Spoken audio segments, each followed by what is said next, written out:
예, 삼성전자 이재용 부회장이 국민 앞에 머리를 숙였습니다. 지난 메르스 사태 때 첫 대국민 사과 이후 5년 만입니다. 네, 오늘 사과의 배경과 의미 양지열 변호사와 함께 짚어보겠습니다. 안녕하십니까? 안녕하세요.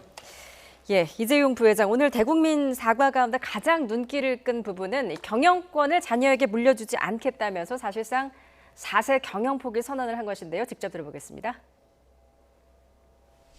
이제는 경영권 승계 문제로 더 이상 논란이 생기지 않도록 하겠습니다. 저는 제 아이들에게 회사 경영권을 물려주지 않을 생각입니다. 오래전부터 마음속에는 두고 있었지만 외부에 밝히는 것은 주저해왔습니다. 경영 환경도 결코 녹록치 않는 데다가 제 자신이 제대로 평가도 받기 전에 제 이후에 제 승계를 언급한다는 것이 무책임한 일이라고 생각해서이기 때문입니다. 예, 이재용 부회장 이렇게 이제 4세 경영 포기를 전격 선언했는데 오래전부터 생각을 해봤다 이렇게 말을 하기도 했는데 재계에서는 이게 이제 예상보다 훨씬 강도가 높은 발언이다라고 평가를 하는 것 같아요. 뭐 그렇습니다. 근데 지금 사실 이재용 부회장의 자녀분들이 아직 뭐 경영을 할 수 있을지 없을지 능력을 따지는 것조차도 너무 어린 나이지 않습니까? 예. 그런데도 불구하고 마치 물러줄 수 있다라는 전제하에서 경영권을 포기한다라는 얘기를 나온 게 그건 이제 재계가 가지고 있는 어떻게 보면은 이제 기업을 넘겨준다는 것이 재계 쪽에서는 얼마나 자연스러운 일이었을까는 오히려 저는 반문이 좀 들더라고요. 예. 그거를 지금 뭐 당연히 물려줄 수 있는 것이라는 전제가 깔려 있기 때문에 포기한다는 얘기도 나오는 게 아닌가라는 생각도 들고 한편으로는 또 이 자리가 어쨌든 이제 이재용 부회장이 이 사과를 하는 자리의 목적은 그동안 이제 본인이 얘기한 것처럼 경영권 승계와 관련된 여러 가지 논란에 대해서 대국민 사과를 한 것이었기 때문에 네. 경영권 승계 자체에도 자신이 승계를 받은 것도 좀 내 개인적인 어떤 영달만을 추구하기 위한 건 아니다. 그러니까 그 전에 얘기했던 게 2014년도에 갑작스럽게 이제 선대일 이건희 회장이 좀 병상에 누우면서 내가 자리를 맡은 것이다라는 얘기하고 맞물리면서 또 한 부분에서는 좀 석연치 않은 부분도 있지만 한 부분으로서는 어떻게 보면 자신의 경영권 승계에 대해서 마지못한 정당한 어쩔 수 없는 자리였다라는 또 변명도 같이 들어있는 게 아닌가 싶었습니다. 예. 이제 이재용 부회장의 사과가 있을 거다라는 뭐 전망이 있었지만 이렇게 뭐 직접 나와서 사과를 할 거다라고 혹시 변호사님 예상하셨습니까? 직접 나오는 것까지는 저는 불가피하다라고 봤습니다. 다만 여기서 과연 어떤 식으로 얘기를 할 수 있을까에 관해서는 조금 사과를 정말 직접적으로 사과라는 거는 그렇지 않습니까? 과거에 잘못된 문제에 대해서 인정을 하고 그 부분에 대해서 이제 사죄의 뜻을 표현하는 게 보통은 사과인데 예. 오늘의 이재용 부회장의 사과에는 과거에 본인의 문제, 지적되고 있는 문제에 대해서 직접적으로 거론하진 않았어요. 그러니까 예. 논란이 되고 있다. 그래서 국민들에게 여러 가지로 심려를 끼쳤다. 이런 정도이기 때문에 직접 나오는 것은 뭐 좀 이따도 말씀드리겠지만 재판부와 관련된 부분도 있기 때문에 예. 직접 나올 수밖에 없을 것이다. 다만 과연 정말로 직접적인 사과를 할 것인가가 좀 궁금했었는데 뭐 평가는 다르겠습니다만은 아주 직접적인 원론적인 의미의 사과에서는 조금 부족하지 않았나 싶습니다. 예. 진정성은 좀 없는 것 같다라는 평가신가요? 뭐 진정성의 여부가 예. 아니라 그러니까 사과의 의미 자체가 그렇지 않습니까? 과거에 내가 이러이러한 잘못을 저질렀는데 이 부분을 사과드립니다라고 해야 되는데 논란이라는 표현 자체는 내가 이 부분을 잘못했다라는 건 아니지 않습니까? 예. 혹시 이제 그렇게 좀 그러니까 명확한 표현이 사용되지 않은 게 지금 뭐 현재 재판이라든지 수사가 진행되고 있는 이런 부분도 좀 연관이 있다고 볼 수 있을까요? 충분히 그런 부분도 고려는 해야죠. 왜냐하면 지금 대표적으로는 국정농단과 관련된 박근혜 전 대통령에 대한 뇌물 공여 등의 사건이 아직도 재판 계속 중이지 않습니까? 거기에서 가장 쟁점적인 항목으로 타로도직이 있는 게 경영권 승계의 부당한 대가였느냐, 뇌물죄 이게 다퉈지고 있는 상황이기 때문에 본인이 거기에서 직접적으로 잘못을 인정하는 건 기대하기는 사실 어렵습니다. 왜냐하면 그거는 재판을 그러면 바깥에서지만 자백을 하는 상황이기 예. 때문에 그래서 이제 저도 말씀드린 것처럼 나오긴 나올 텐데 과연 무슨 말을 할 수 있을까 궁금했다라고 그렇게 말씀드린 겁니다. 예. 지금 말씀하셨듯이 이제 승계와 관련한 뇌물 혐의로 재판이 진행 중인데 현재 그 재판 진행 상황은 좀 어떻습니까? 일단 기억하시겠지만 사실은 징역 5년의 실형으로 선고가 됐었다가 항소심에서 이 뇌물 액수가 대폭 깎였습니다. 예. 36억 원 가량으로 깎이면서 2년 6개월의 집행유예 4년으로 석방이 됐었죠. 그런데 이제 변수가 대법원에 올라가서 다시 뇌물 액수가 늘어났습니다. 예. 그러니까 80억 원이 넘는 액수가 늘어났고 그 80억 원이 넘는 액수를 가지고 다시 이제 항소심에서 재판을 하고 있는 중이거든요. 왜 이게 굉장히 중요해지냐면 이제 뇌물은 공여를 한 쪽이기 때문에 직접적으로 뇌물을 준 사람의 뇌물 액수가 늘어났다고 해서 그게 형량이 달라지는 건 아닌데 네. 이재용 부회장은 문제는 저 돈을 회사의 자금으로 뇌물을 삼았던 겁니다. 그러니까 회사 돈을 빼돌린 횡령죄가 되는 것이고 그게 50억 원을 넘어갈 경우에는 특경가법에 의해서 5년 이상 무기징역까지 굉장히 무거운 법정형이 예정이 돼 있기 때문에 저 50억 원을 넘는 액수를 가지고도 과연 집행유예가 지금처럼 유지될 수 있을까가 이번 이제 항소심 예. 상황에서의 지금 예. 파기환송심에서의 가장 큰 지금 어떻게 보면 쟁점 내지는 화두가 된 거거든요. 예. 그래서 그 와중에 어떻게 보면 이런 얘기들이 나오고 있는 거죠. 이런 사과 자리도 만들어진 거죠. 그 집행유예가 유지가 될 가능성이 높나요? 어떤가요? 물론 이제 예단하기는 어렵습니다만. 뭐 당연히 재판에 대해서는 예단할 수가 없습니다만은 좀 뜻밖의 일들이 재판부에서 있었죠. 예를 들어서 재판을 진행하는 과정에 선대 회장 같은 경우에는 지금 현재 나이에 어떤 일을 했었는데 지금 부회장 같은 경우는 어떤 계획을 가지고 있느냐. 또 지금 재판을 받고 있더라도 흔들리지 않고 기업을 운영해 달라라는 얘기를 했고 예. 사실 오늘 이제 사과 자리가 만들어지게 된 계기도 재판부에서 먼저 이런 어떤 범죄가 있었을 때 외국의 경우에는 기업이 앞으로 어떤 기업의 준법 경영을 보장하기 위한 장치로서 준법감시위원회 같은 것들이 있다라는 예. 그런 얘기를 하면서 예. 그런 장치를 한번 만들어 보는 게 어떻겠느냐라고 재판부에서 먼저 권유를 했거든요. 그러니까 그 얘기가 나온 게 아니 과거에 박근혜 전 대통령 관련된 부분에 있어서 뭐 기업으로 운영하는 과정에서 권력으로부터의 압박 같은 것이 회유나 압박이 있었을 때 그럼 또 부정한 방법으로 또 응하는 얘기도 될 수 있지 않느냐. 예. 그거를 변명으로 삼는다면 그럼 앞으로는 어떻게 하겠느냐. 그걸 보장하기 위해서 뭐 어떤 제도적인 장치를 만들어야 될 필요가 있지 않겠느냐라고 예. 했고 그걸 받아들여서 이제 삼성에서 준법감시위원회를 출범을 시켰고 그 준법감시위원회에서 이제 사과를 지금 권유를 한 거 아니겠습니까? 네. 그게 원래 이제 4월에 예정이 돼 있다가 코로나19 사태 때문에 한 달 정도 미뤄진 그런 상황이기 때문에 예. 그러면 재판부에서 재판장이 시키는 일들을 지금 해왔던 거기 때문에 이런 진행으로 봤었을 때는 뭔가 좀 양형에서 좋은 방향으로 참고를 해주려고 하지 않을까라는 건 그냥 뭐 쉽게 생각할 수 있는 거죠. 예. 예, 지금 말씀하셨듯이 재판부가 권고하면서 이제 기자회견을 열었기 때문에 뭐 일각에서 이제 이 부회장의 사과에 대한 평가가 좀 엇갈리고 있는 것 같습니다. 지금 뭐 진정성이 있느냐, 반대로 구체적인 실천 방안이 없다라는 지금 입장이 좀 나오고 있거든요. 네, 그렇죠. 그러니까 뭐 그런 지적을 하는 분들이 대표적으로 과거의 문제는 그렇습니다. 뭐 재판과 수사가 진행 중이기 때문에 거기에 대해서 뭐라고 얘기하기 어려울 수도 있어요. 예. 뭐 더 요구를 한다라면 지금 받고 있는 뭐 재판 중에서 그럼 횡령한 금액에 대해서 이재용 부회장이 개인적으로 어떻게 보면 회사에 대해서 손해라도 회복을 시킨 부분이 있느냐, 아니면 경영권 승계와 관련해서 부당하게 어떻게 보면 큰 이익을 봤다라는 그런 지적을 하는 곳들도 예. 많이 있거든요. 그럼 그 부분에 대해서 피해액을 회복을 시켰느냐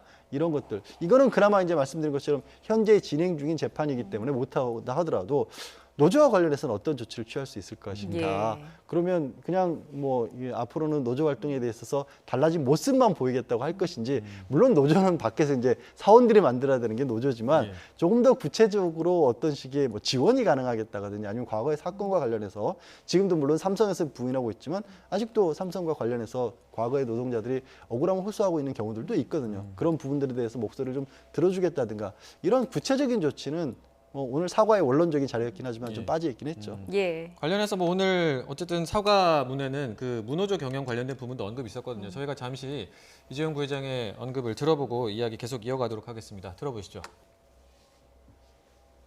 이제 더 이상 삼성에서는 무노조 경영이라는 말이 나오지 않도록 하겠습니다.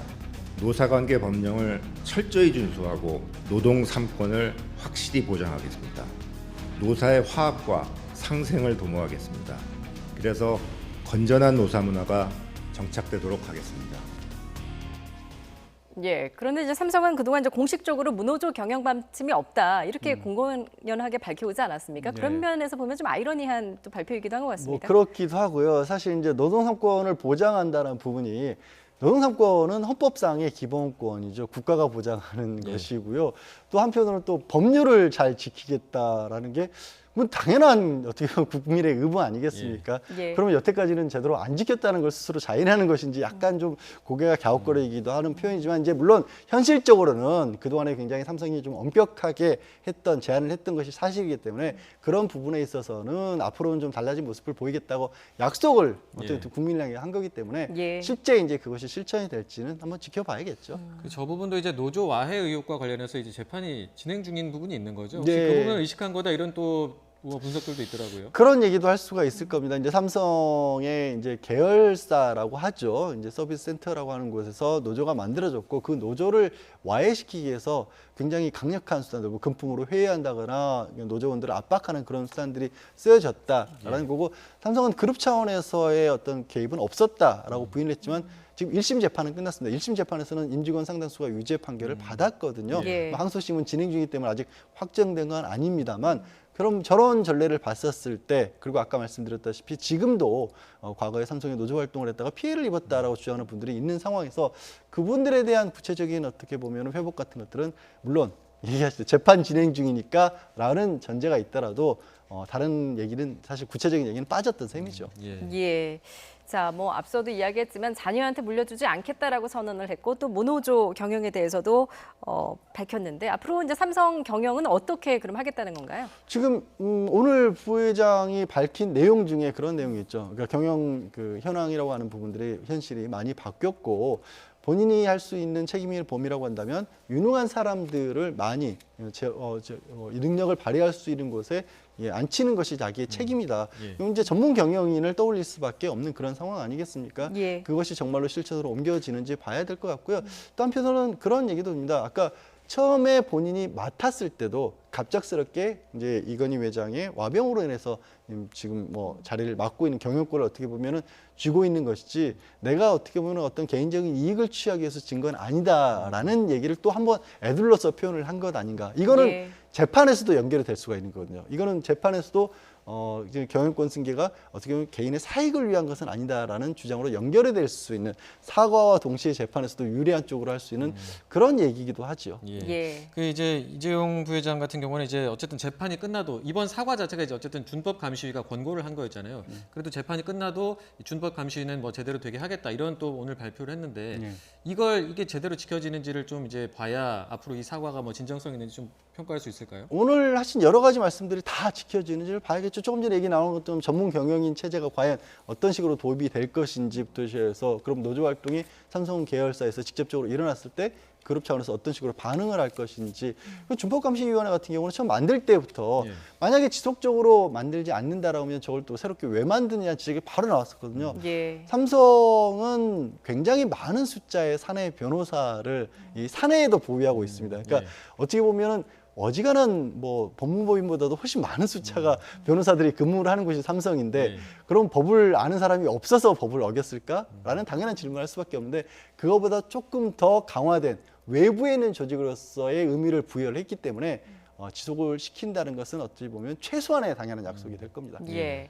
지금은 이제 이재용 삼성전자 부회장의 대국민 사과와는 별개로 지금 검찰 수사가 좀 정점을 향해 가고 있는 것 같은데 YTN 단독 취재 결과입니다. 검찰이 이미 이재용 부회장에게 다음 주에 나와서 조사를 받아라라고 소환 통보한 것으로 확인이 됐다고 해요. 뭐 삼성 바이오로직스와 관련해서 임직원들은 이제 재판에 넘겨진 부분들이 있고요. 삼성 바이오로직스가 결국에는 제일모직하고 삼성물산이라고 하는 두 개의 합병하는 과정에서 이재용 부회장이 경영권을 확보하는 데서 최고로 유리한 조건을 성사시키기 위해서 기업 가치를 조작을 했다는 거 아니겠습니까? 그러면 그 의혹이 직접적인 수혜자는 이재용 부회장이지만 과연 관여를 했느냐 이 부분이 이제 가장 핵심이 될 것이고 그래서 이제 그 부분에 있어서 말씀드린 것처럼 결국 이제 직접 관여했던 업무를 했던 임원들 같은 경우는 기소가 된 상태니까 과연 이제 부회장이 얼마만큼이나 알고 있었느냐 관여했느냐 이런 부분에 수사 많이 남은 거죠. 예.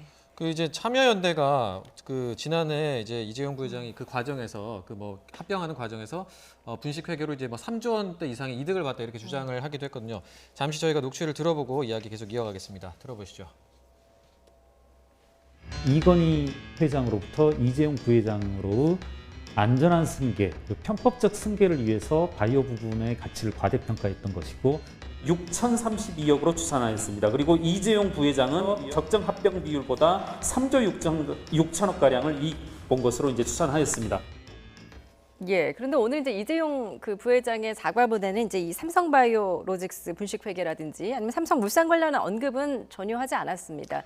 아무래도 수사 중이기 때문에 조금 자제한 걸까요? 그러니까 뭉뚱그려서 예. 승계와 관련한 논란이라는데 저게 다 들어가 있는 거죠. 예. 그러니까 국정농단에서 뇌물 등의 혐의로 재판을 받고 있는 것도 결국 경영권 승계가 예. 대가였다라는 게 이제 기소된 내용인 것이고 예. 삼성바이오로직스와 관련된 내용 역시도 마찬가지로 승계와 관련된 부분이었기 때문에 거기에 하나에 다 들어가 있다 보니까 그래서 이제 아까 비판적인 목소리들은 구체적인 어떻게 보면은 그 내용이 하나도 들어가 있지 않은 게 아니냐라는 비판이 나올 수밖에 없고 예. 또 이거는 뭐 조금 전에 이제 참여연대 쪽에서의 발표가 100% 그것이 다 맞다라고 말씀드릴 수는 없지만 만약에 그게 일부분이라도 사실이라고 한다라면 회사 내지는 더 나가서 국민들에게도 일정 부분 손해를 입히고 본인은 이익을 받았다는 얘기가 될 수 있지 않습니까? 그러면 예.